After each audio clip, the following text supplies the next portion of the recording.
say record to cloud. Okay, that's Yes, fine. now it's recording. Okay.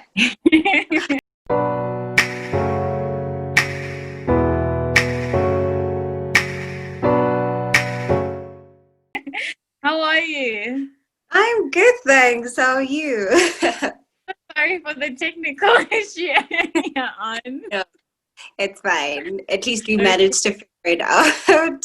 Yes, I was just like, okay, so I need to find another. Thankfully, we found a way to just, because sometimes my laptop doesn't work well, so just to use the phone. It's okay, but I actually just realized that my battery is going to die before we finish. So I'm just quickly going to fetch my charger so that we don't get interrupted. Yes, okay, are we ready? We're good to go. Good to go. Okay, so hello everyone and welcome back to Being Xiluva. I'm in my room, so the setting is a little, you'll see that's fine. Today we have a special guest, and this is Bomikazi Lupindo, and she just finished her master's degree in clinical psychology, and she is now an intern training in clinical psychology. And she also has her own YouTube channel, which is called Psychology Today. Wait, can I just look at it again? No problem. Clinical psychology in real life. Did I get it right? Yes. It seems my charger isn't working. You did. Can I just quickly switch on my... I mean, with the world today, we just need to go with the flow. So it's clinical psychology in the real. Close enough. So in real life. It's clinical psychology in real life. So it's literally just that, making the whole practice of clinical psychology, the profession, and everything in relation to psychology and clinical psychology, and putting it into everyday language that people can understand, everyday experiences that we can go about understanding. So yeah, that's basically what the channel is about. And I believe that it's on pause. However, you are coming back. I am. Unfortunately, it's on pause right now, but I will be coming back soon. And yeah, so please do subscribe. Yes. Oh, by the way, so just speaking about subscriptions, I just wanted to say that the channel Being Xiluva had just received 50 subscribers, and it would be nice for us to have a drink and just have a sip of it, just to celebrate that moment. I think it's lovely to have that people who find these conversations or whatever we're putting out there as helpful and useful for their daily lives. Yeah. Okay, I have mine here, but it's tea. I also have mine. It's literally water. But yes, we will definitely drink to that. Yes. And to many more subscribers. Yes, and many more subscribers. Yeah. Okay, so let's jump to it. I know that I gave you 2 options on topics we could speak about, especially since you're in the clinical field, and that was unconditional self-worth, and the other one is what makes you happy. I don't know which one do you want to start with, but maybe let me give them context of why I decided to speak to you and reach out. It was because I wanted to speak about self-service and self-love, and I was thinking if there were no limits to getting anything I wanted or anything that I needed, what would it be? And I think the first step for me was self-service and self-love.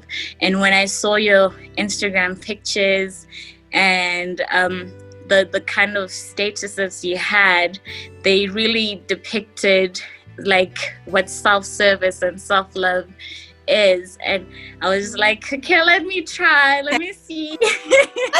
And I'm so happy that she agreed to it. It was very like, okay, let me find out if she's available. And you are here, and thank you so much for that. And thank you for me. I was so excited when you called. I'm like, yay! Yes, I think also because the last time we spoke was about masters, and I was applying for masters. And funny enough, I am going to subscribe because I'm thinking of getting into clinical psychology now. That's great. Yeah, okay. So I have a few questions for you, and I'm just scrolling through. Okay. So regarding unconditional self-worth, what does self-love and worthiness mean to you? I think personally for me, and it was quite a difficult thing for me as well, is getting to the point where I don't just only acknowledge my flaws, but actually I embrace them, because I feel like more often than not, people tend to have this tendency of, we compare ourselves to other people, and by that it highlights our inadequacies, and because we are aware of them, we struggle to actually accept ourselves and look beyond those. And I think rather than trying to change those things, it's things that you're supposed to embrace and actually find the value in those things. Think about how I can go about actually working in these things. If it's things that I can improve and I don't like about myself, how can I go about changing them? Not to be like someone else, but in a sense that it makes me happy when I know that I'm working on this thing. So it's that sense of empowerment. So taking the power back, in the sense that I recognize that this is a flaw, but what can I actually do about it? Is it something that I can change? And if I can't change it, then why is it that it bothers me so much? Because more often than not, the things that bother us about ourselves have less to do with us, but more to do with other people. So other people's perceptions of us, will they accept me if they're aware of this? Is this something that they would consider as being something that would make me worthy if I possess this kind of quality that I don't like in myself? And what we often do is that whatever we don't like about ourselves, we project to other people. So because I see it in myself and I don't like it in myself, I'll pick it out in terms of you and speak out about it and say and criticize it in you, whereas it's actually something that is within myself and I'm projecting it onto you. And that basically creates this cycle that if I'm able to identify it in other people and criticize it, surely people are doing the same with me. So actually getting to the point where you worry less about what people think about you and more about what you think about yourself and what you can do about that. Because honestly, you can't change how people look at you or what people think about you, but you can change what you think about yourself and how you feel about yourself. So for me, that's definitely what unconditional self-love is, because it's easy to love the good parts of you, but the parts that are not so attractive, the parts that you want to hide, are you still able to acknowledge those and accept yourself for having those and still love yourself and see value in yourself regardless of the fact that you possess those qualities? Oh wow, that's like, I'm just like grabbing onto everything. I can relate to it, not comparing yourself to someone else, because I think we do that a lot, especially with, as we were speaking about today's age, where there's Instagram, and we're scrolling through pictures, and now you're looking at how you are, and it's not similar to what someone else is, but it's really looking at yourself and viewing yourself and what is really, those are good questions. What can I work on? So I have another question. How would someone who's now realizing that, okay, so I see that, okay, I shouldn't compare myself, I'm looking at the things that are not so amazing about myself, but I could change them. How would someone be able to cultivate that into something that is of self-worth at the end of the day? So that's actually quite a difficult question to answer, because it's context specific. So what is it exactly that you've noticed in yourself? Is it something that you can change? Is it something that really isn't much of an issue, but it's an issue? Is it something that's actually a huge issue? So for example, things like your appearance, you can't change how you look. But you can change certain things like how you dress and things like that to fit you and make you more confident about yourself. But I think the main thing that I found helpful, and there's actually a book I was reading, it's called The Art of Happiness. So basically what they were speaking about in relation to this comparison thing, that comparison is not a problem. It really isn't. But how we do it and who we do it with is the actual problem. So we always think about how can things be better? How can I be improved, in the sense that how is someone else better than me? What am I lacking, rather than thinking about it in the other way around? So how can things actually be worse? Where did I come from back then? Where was I back then? And where am I now? And what's changed? What's been helpful? So think about it in that context. We all have different ways of approaching things. So for me, feeling a sense of like I'm growing, I'm developing, there's certain things that I'm working towards, I'm improving myself, might be something that actually cultivates my sense of confidence and increases my sense of self-worth. But for someone else, that similar thing may not be something that's a priority to them. So think about yourself. I think that's the hardest thing about people actually reflecting on the things that you like. Who are you? What makes you feel good? What makes you feel not so great? And actually trying to see, okay, so now that I have this understanding about this is what I'm struggling with and this is what I don't like about myself, given my understanding of myself, how can I go about cultivating those feelings that make me feel good about myself? Is it me dressing up that will make me feel good? Because for some people that wouldn't change anything. Is it me exercising that makes me feel good, even if it's not about physical appearance but more mentally? If I exercise, I know that I feel better. Those negative thoughts that I have are things that I can deal with. So that's why I'm saying it's quite difficult to say this is what you do, because depending on what it is, so if it's negative thoughts, so changing the way you think and reconditioning your thoughts. If it's physical appearance, then doing something about it if it really bothers you that much, and even thinking about it. Why is it such a bother? How could things be worse? If it's something like habits, so how do I go about changing that habit? So I'll give you a simple example. With me, kindness is the one thing that I can absolutely say makes me happy. And yet for the longest time, I struggled with that. I struggled with actually being kind to people because I wouldn't let people in. So things like that are things that you need to think about. And it's the act of actually being kind that makes me feel good about myself. So if I'm kind to someone, simple things like greeting them, helping them out wherever I can, it's things that make me happy. For someone else, that wouldn't be something that cultivates their sense of self-worth and makes them feel good about themselves. So think about what makes you happy and what feels right for you, and not comparing yourself to someone else and trying to do whatever it is that other person that seems like they're happy and have like a high self-esteem. So introspection, I guess, is what I'd say. Yeah, that's really true. Okay, so find out who you are. Just a summary. Find out who you are, then find out what really is important to you, between what you want to improve, because it's different with everyone, and then doing things that will actually make you happy. Yeah. Okay, that's amazing. Do you have a self-care routine?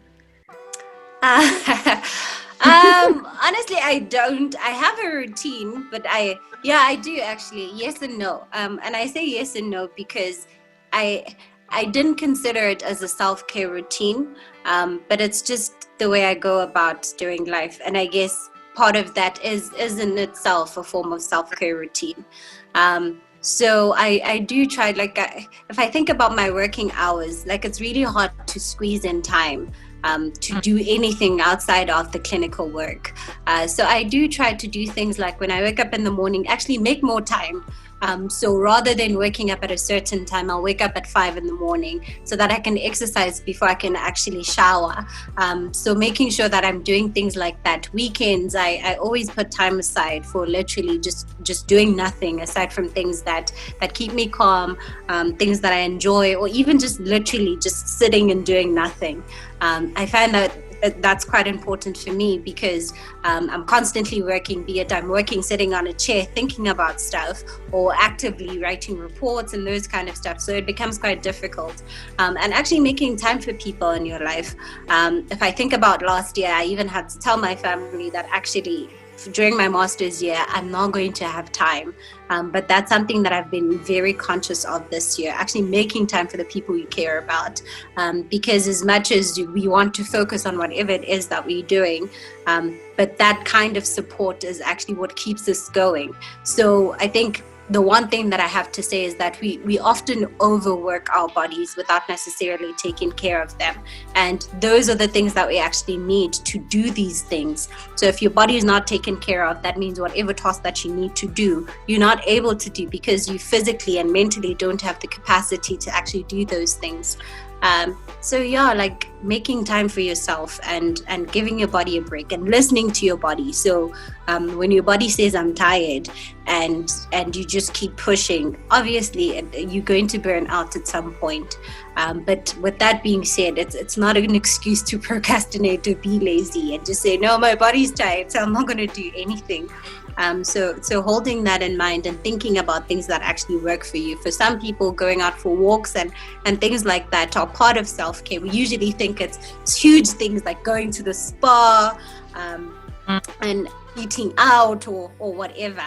But it's little things, and those little things can actually go a long way. Okay, but I feel like you've thrown so many nuggets. And I'm just like, I'm trying to grasp everything. I really am.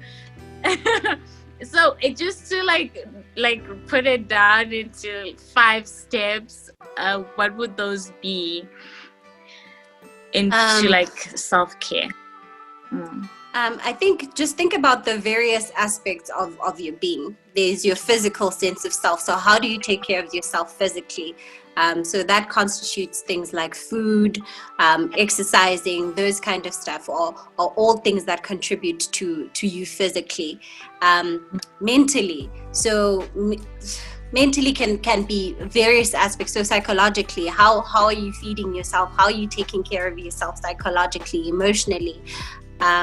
And spiritually, those are all aspects of your sense of being. And then you think about externally now, so socially, the social relationships that you have, the social support that you have, how are you cultivating that as part of making sure that you're taken care of, you getting all the support that you need, but also giving, because I think we take that for granted in times where we feel very stressed and strained. It sort of feels like we just want to take, but in essence also giving. So giving your time to people, and giving your attention to people, actually being present in that moment, those kind of things are things that are actually part of making sure that you're taking care of yourself, and things that can actually cultivate that sense of feeling like you, I don't know, I want to call it grounding. So whenever you're feeling overwhelmed, it sort of feels like you're floating, you're in between places, but that sense of grounding and holding you down and that sense of stability.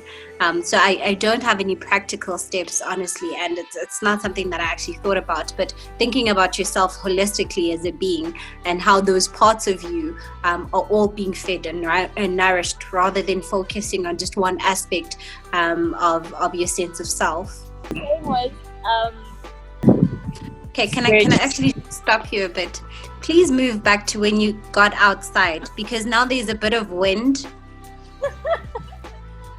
Okay, this is such a job. Close to the door. Wait, don't go inside. It's fine. It's fine. Just stand there. Yeah, that works. Okay. Okay, so saying earlier on before we got disturbed was that you don't really have 5 steps to give us for us to have like a better self-care. on cultivating our self-worth, but it is through looking at these spheres and looking at ourselves holistically, looking at ourselves physically, emotionally, spiritually. What were the other two? Psychologically, and also in terms of your social support. Yes. So those are the ones that you're saying that we need to focus on and see what is important to us and what we can work on in improving ourselves. Yeah. Do you have any like last words for us before we close? No, I actually don't. And quite interestingly enough, I thought we were going to speak about the other topic. So those are the last words that I prepared from the other topic, and everything I had prepared was from the other topic. But I think more than anything else, just last words that I have would be that actually be kind to yourself. I think we're too critical towards ourselves in terms of how we do things, how we are, and yet we don't understand that same level of kindness that we want to show other people is the same level of kindness that we need to show to ourselves. And just be kind with yourself and be patient and gentle with yourself in whatever it is that you're doing and working on. These kind of stuff take time. Understanding that these kind of stuff, like working on yourself, unlearning things, unlearning habits that you had developed, habits that were useful back then that aren't useful now. This kind of stuff actually take time, and it's important for us to actually be patient with ourselves, but be kind to ourselves in the process of actually cultivating those qualities and those things that we want to work on within ourselves. So I'd definitely have that as my last word. Take care of yourself the way you would take care of other people. I think that's actually the reason that I got in contact with you, because I could sense you weren't, even like before when we'd communicate, it was never about just yourself, but it was about everyone else and taking care of yourself the way you would want to take care of others. Yeah. So thank you for that. I have I don't know if you've read the 5 a.m. Yes. I have. So the last video I was speaking about the books that I found very impactful, and there's I think it's after one of the chapters where it speaks about the sky's play, and I wanted to read it out, but I'll just ask the editor to post it at the end of this discussion, because I think it's so. Maybe let me just read it. Maybe it'll make. Okay. So it's by George Bernard Shaw. It says, "This is the joy in life, the being used for a purpose recognized by yourself as a mighty one, the being a force of nature instead of a feverish little clod of ailments and grievances, complaining that the world will not devote itself to making you happy. I am the opinion that my life belongs to the whole community, and as long as I live, it is my privilege to do for it whatever I can. I want to be thoroughly used up when I die. For the harder I work, the more I live. I rejoice in life for its own sake. Life is no brief candle for me. It is a sort of splendid torch which I have got hold of for the moment, and I want to make it burn as brightly as possible before handing it on to future generations." And I think it would be a great ending to us having this discussion of self-worth, self-love, and what we do. Yeah, that is true. I think more than anything else, everyone wants to feel like they have a sense of purpose. But I think the way in which we go about trying to find that sense of purpose and the things that we use to define ourselves in terms of purpose, so our jobs, the things that we own, and our material possessions and attainments, those are the things that we use to define ourselves. And yes, those things are important, but I feel like that's not what life is about. And I think more than anything else, actually being in the practice and working with people on a daily basis, more than anything else, like people just literally want to be listened to and feel like they're being heard and understood. I feel like that's all that we as people want, and having that experience of feeling like there's something that you're doing, and something that you're doing for other people as well, which is what I was saying, that sense of giving of yourself, giving of your time, and whatever mental and physical resources that you have. It doesn't have to be material stuff. Those kind of stuff increase your sense of self-worth, because of the contribution you feel like you're making. That if you don't cultivate certain things and you don't put into action certain things and take care of certain things, like physically, emotionally, mentally, you're not able to do those kind of stuff. It makes it quite difficult, and that adds on to that sense of I'm not doing anything, I'm not doing enough. So yeah, I think that was the perfect ending. Thank you so much. Perhaps you can do this again some other time. Yeah, no, definitely. Yeah. We could actually even speak about the other topic as well, happiness and those kind of stuff, because I think it's things that are abstract ideas that we all want. We all want to be happy, but what does that mean? What does that look like in a more everyday life kind of sense? So yeah, I think your page is really amazing, and I look forward to seeing more videos. Look forward to seeing yours as well. Thank you. Okay. Have a lovely day. Thank you. We'll speak more on the... Yes. Yeah. All right. Bye.